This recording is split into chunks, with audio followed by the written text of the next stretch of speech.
Yuk, dukung UFIT TV dengan belanja di UFIT Store. www.ufitstore.com. Bulan Ramadan telah tiba. Umat Islam di seluruh dunia bergembira dan berlomba-lomba untuk memperbanyak ibadah. Namun, banyak hal yang perlu diluruskan terkait kebiasaan yang dilakukan ketika bulan Ramadan, khususnya di Indonesia. Berikut adalah 11 hal yang perlu diluruskan ketika puasa. Hal pertama, padusan.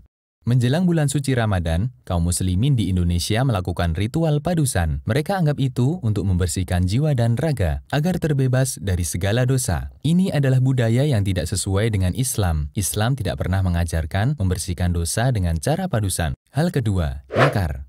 Ziarah kubur termasuk amal mulia dalam Islam, karena ziarah kubur bisa mengingatkan orang akan kematian. Islam memberikan kelonggaran untuk melakukan ziarah kubur di waktu kapanpun. Karena itu, kita tidak boleh membatasinya hanya ketika menjelang Ramadan.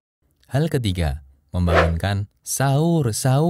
Banyak daerah memiliki cara berbeda untuk menunjukkan waktu sahur. Ada yang memukul tiang listrik, kentongan, teriak-teriak sambil membawa rebana, dan lain-lain. Padahal Islam telah memiliki cara sendiri untuk menunjukkan waktu sahur, yaitu azan awal sebelum subuh. Lebih baik kita melakukan sunnah daripada melakukan tindakan yang mengganggu istirahat masyarakat. Hal keempat, waktu imsak. Sebagian kaum muslimin beranggapan bahwa batas waktu makan dan minum adalah imsak, yang benar justru sebaliknya. 10 menit sebelum subuh adalah waktu terbaik untuk makan sahur. Amr bin Maimun menceritakan, dahulu para sahabat Nabi Muhammad SAW adalah orang-orang yang paling segera berbuka dan paling telat sahur. Hadis riwayat Baihaqi. Hal kelima, mengeraskan bacaan niat puasa. Sobatku, niat letaknya di hati, bukan di lisan. Karena inti niat adalah keinginan untuk melakukan suatu amal. Jika seseorang sudah ada keinginan, berarti dia sudah berniat. Rasulullah SAW tidak pernah mencontohkannya. Hal keenam, sikat gigi ketika puasa. Sikat gigi ketika puasa hukumnya dibolehkan. Hanya saja perlu waspada ketika menggunakan pasta gigi. Jangan sampai ada bagian yang tertelan. Nabi SAW menganjurkan untuk menjaga kebersihan mulut, mendekatkan ridha Allah. Siwak itu membersihkan mulut, mendekatkan pada ridha Allah. Hadis riwayat Ahmad dan disahihkan Syu'aib al-Arnaud. Hal ketujuh, muntah ketika puasa. Sobatku, muntah tanpa disengaja tidak membatalkan puasa. Sedangkan muntah dengan sengaja, puasanya batal. Jika kita merasa perutnya mual dan akan keluar sesuatu, maka jangan memaksakan diri untuk memuntahkannya. Rasulullah SAW bersabda, siapa yang tidak sengaja muntah, tidak wajib qadha. Dan siapa yang sengaja muntah, wajib qadha. Artinya puasanya batal. Hadis riwayat Tirmidzi dan disahihkan Al-Albani. Hal kedelapan, mencicipi masakan. Sobatku, mencicipi masakan ketika sedang berpuasa selama tidak tertelan, hukumnya boleh. Ibnu Abbas pernah mengatakan, tidak mengapa mencicipi cuka atau makanan lainnya selama tidak masuk ke kerongkongan. Hadis riwayat Bukhari secara mu'alaq. Hal kesembilan, tidur berpahala. Apakah tidurnya orang berpuasa itu berpahala?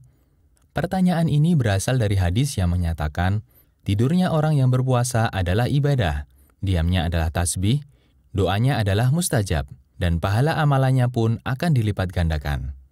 Namun hadis ini statusnya palsu, ada perawi yang bergelar pendusta. Hal ke-10, bekam dan donor darah ketika puasa. Mengeluarkan darah tidak membatalkan puasa. Dalilnya, Nabi SAW memberi keringanan untuk bekam ketika puasa. Hanya saja, jika ini dikhawatirkan menyebabkan lemas, maka tidak dibolehkan. Sahabat Anas bin Malik pernah ditanya, apakah kalian membenci bekam bagi orang yang berpuasa? Anas mengatakan, tidak, kecuali jika bisa menyebabkan lemas. Hadis riwayat Bukhari. Sobatku, bagi yang ingin bekam dan donor darah, disarankan untuk dilakukan malam hari atau mendekati waktu berbuka. Hal ke-11, kesalahan doa berbuka puasa.